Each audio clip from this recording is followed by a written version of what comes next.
गुरु प्यारी साध संगत जी, आप सभी को प्यार भरी राधा स्वामी जी।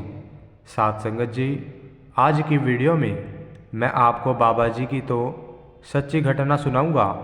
यकीन हो जाएगा कि जब संत सतगुरु हमें नामदान की बख्शिश करते हैं और हम उनके अनुसार भजन सिमरन नहीं करते, तो बाबा जी अंत समय में हमसे कैसे भजन सिमरन करवाते हैं जी।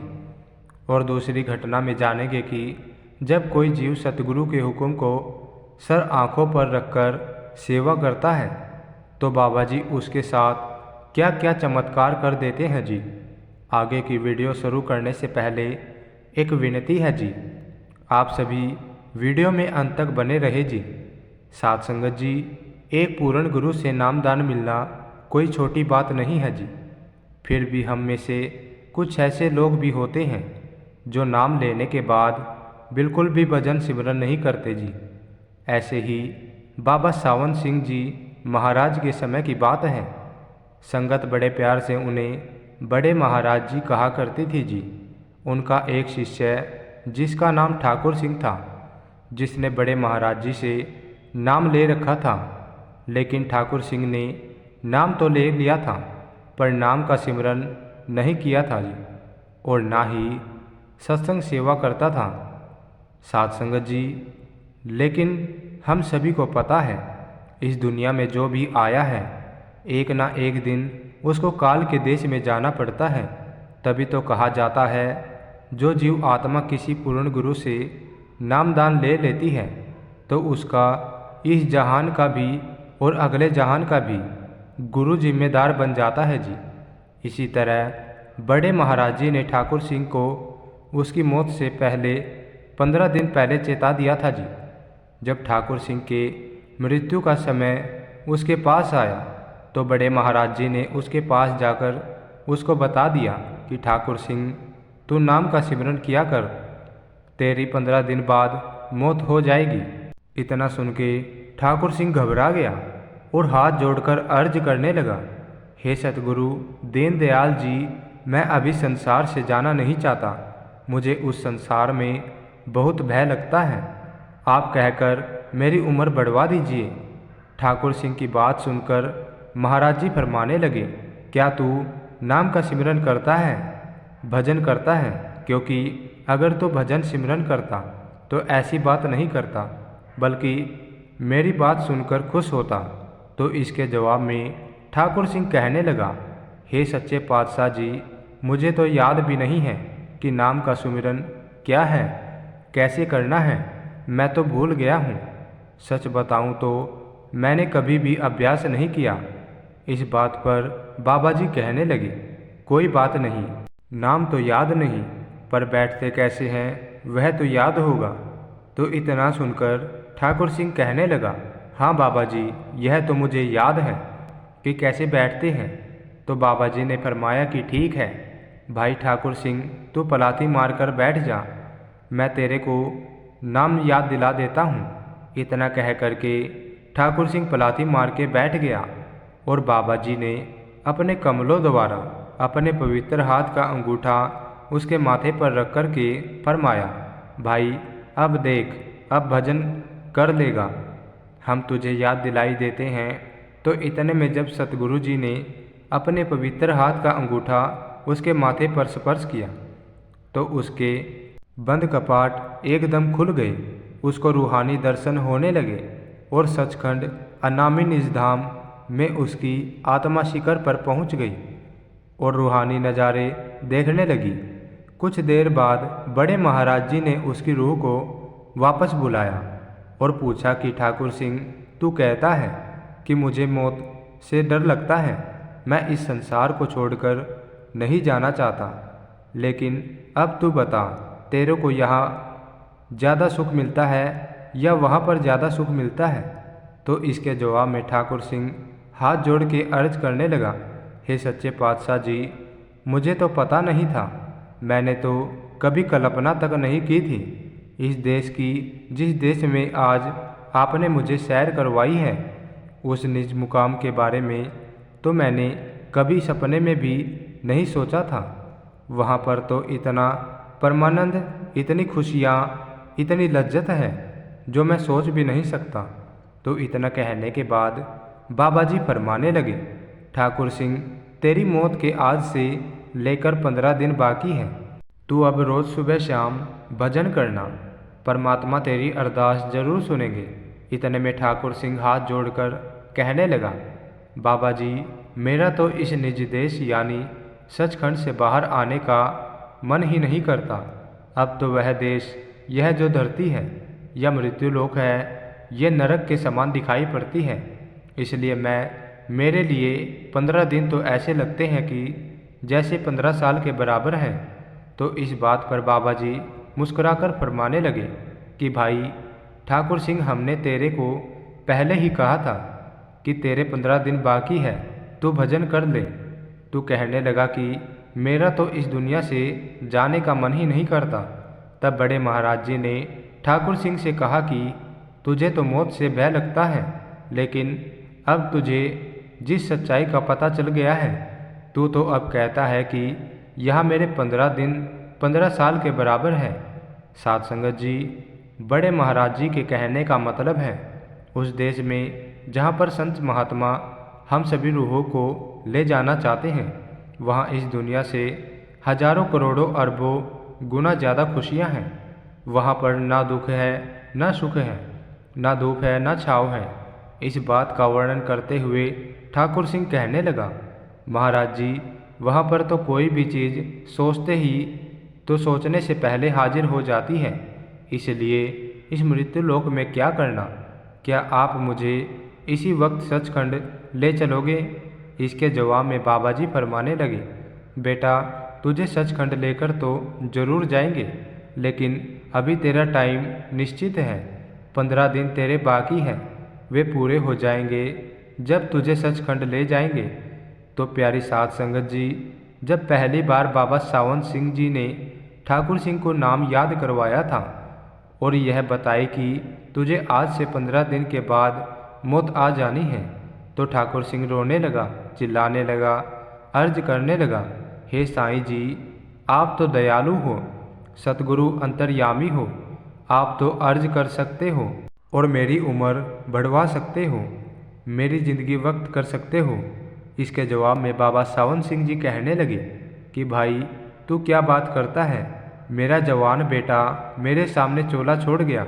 मैंने कभी भी उसकी मौत के लिए परमात्मा से शिकायत नहीं करी, ना ही उसकी उम्र बढ़ाने के लिए अर्जी करी।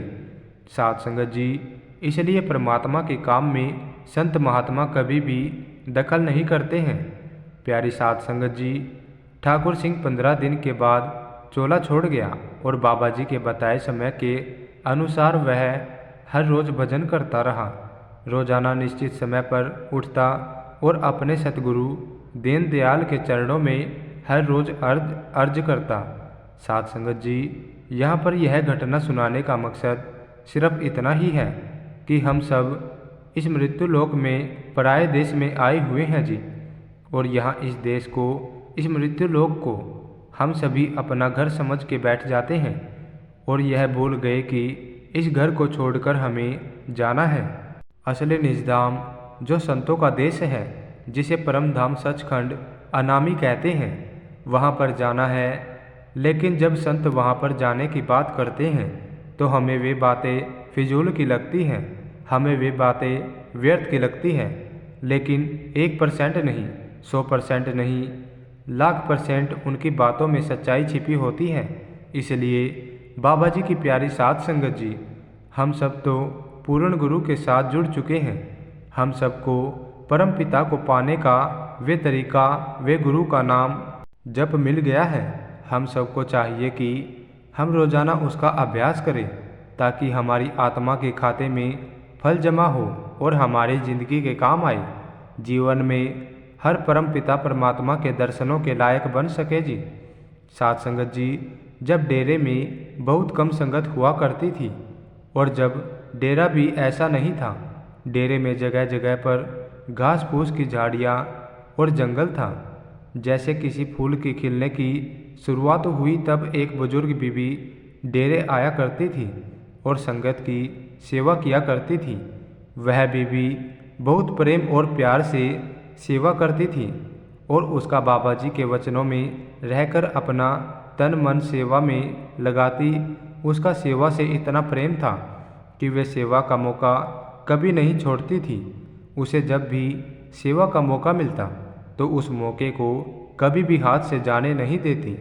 अगर हम उसके जीवन की ओर देखते हैं तो हमें ऐसा लगता है जैसे उसने हमारी सारी उम्र सेवा की है। उसने सारी उम्र में डेरे में खूब सेवा की और तब संगत कम होने के कारण महाराज जी से भी आसानी से बातचीत हुआ करती थी। महाराज जी से बातचीत करने में कोई रोक टोक नहीं थी, कोई परेशानी नहीं आती थी। उस बीवी को महाराज जी से बातचीत करना और उनसे मिलना बहुत अच्छा लगता था और बाबा जी भी उस बीवी को उसकी बातों का जवाब बड़े प्यार से देते थे और वो बीवी बाबा जी से बातें करने का कोई मौका नहीं छोड़ती। जब उस बीवी का अंतिम समय नज़दीक आया तो बाबा जी ने उसके सपने में आकर उसे दर्शन दिए और कहा, ठीक 2 दिन बाद मैं तुम्हें लेकर जाऊंगा। ऐसा होने के बाद उस बीवी ने खिलखिलाकर हंसना शुरू कर दिया और वह बीवी खुशी से खिल उठी कि 2 दिन बाद बाबा जी लेने आएंगे। फिर अचानक से उसके मन में एक बात आई कि मैंने तो अपने पूरी ज़िंदगी में कुछ पल सत्संग और सेवा में दिए हैं, भजन बंदगी तो मैंने की ही नहीं, क्या मुझे निज घर प्राप्त होगा? तो इस सवाल ने उसके मन में घर कर दिया।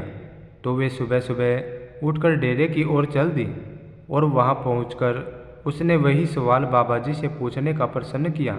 उसने बाबा जी के पास पहुंचकर पूछा, बाबा जी, आप मेरे सपने में मुझे दर्शन देने आए थे और मुझे यह बताकर गए कि ठीक 2 दिन बाद मैं तुमको लेने आऊँगा। फिर महाराज जी उस बीवी की तरफ गौर से देखते रहे और खिलखिला के हंसने लगे। आगे बोलो, आगे क्या प्रश्न है तुम्हारा? और बीवी ने कहा, बाबा जी, मेरे से तो सिर्फ सेवा ही हुई है, भजन बंदगी तो मैंने की ही नहीं। और बाबा जी ने हंसते हुए फरमाया कि जो मेरी संगत की सेवा करता है उसको तो मैं हर हाल में सचखंड लेकर जाऊंगा और उससे भजन सिमरन कैसे करवाना है मैं अच्छे से जानता हूँ। तुम आज घर जाकर भजन में बैठ जाना। और वे बीवी खुशी खुशी घर आ गई। थोड़े समय के लिए उसने अपने घर वालों से बात की और कहा, आज मुझे कोई तंग मत करना, आज मैं भजन सिमरन करूँगी और आज कोई भी मेरे कमरे के पास मत आना।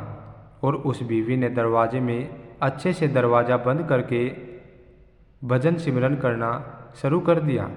उसका भजन सिमरन में ऐसा दिल लगा कि सुबह से शाम हुई और शाम से रात। यह सब देखकर घर वाले हैरान हुए और हैरान होकर आपस में बातें करने लगे। वह डरने लगे। माँ जी ने उन्हें साफ मना किया था कि आज मैंने भजन सिमरन करना है, कोई भी मेरे दरवाजे के पास ना आए। पर सभी बीवी के इंतजार में उसके कमरे के पास इकट्ठे हो गए और समय बीत जाने के बाद जब बीवी बाहर आई तो उसके घर वालों ने देखा कि बीवी के चेहरे पर एक अलग सा ही नूर था। वे सब देखकर बहुत हैरान हुए। घर वाले बीवी से आपस में बातें करने लगे और अगले दिन बीवी महाराज जी के पास गई। फिर महाराज जी से सवाल किया, महाराज जी, आप तो कह रहे थे कि आप मुझे लेने आओगे, पर लेने तो नहीं आए। मैं तो आपका इंतज़ार कर रही थी, देर रात तक इंतज़ार किया पर आप लेने नहीं आए। महाराज जी ने हंसते हुए फरमाया कि मैं ही तो तुम्हें लेने आया था, तभी तो तुम्हें ये ज्ञान हुआ है। मैं ठीक तुम्हारे पीछे था कि तुम्हारे सफ़र में कोई दिक्कत न आए, तुम्हें किसी मुसीबत का सामना न करना पड़े। और बीवी, अब तो तुमने सब कुछ देख लिया है, तुम्हें सब ज्ञान हो गया है, अब तुमको किसी चीज़ का डर नहीं, अब तो तुम्हें मौत का डर नहीं रहा। कितने खुश दिल से अपनी मौत का इंतज़ार कर रही हो। बाबा जी की बात सुनकर बीवी की आंखों में आंसू आने लगे और उस बीवी को देखकर संगत की भी आंखों में आंसू आ गए। और फिर बाबा जी ने सभी संगत को यही उपदेश दिया कि अपनी भक्ति में, अपने सिमरन में और अपने भजन को ऐसा करो कि तुम्हें मौत का डर ना रहे। तुम जिंदगी और मौत को एक समान मानो। आज की वीडियो में बस इतना ही। साथ संगत जी, इसी के साथ मैं आपसे विदा लेता हूँ। वीडियो अच्छी लगे तो लाइक करना और कमेंट में बताना आपको वीडियो कैसी लगी। साथ संगत जी, राधा स्वामी जी।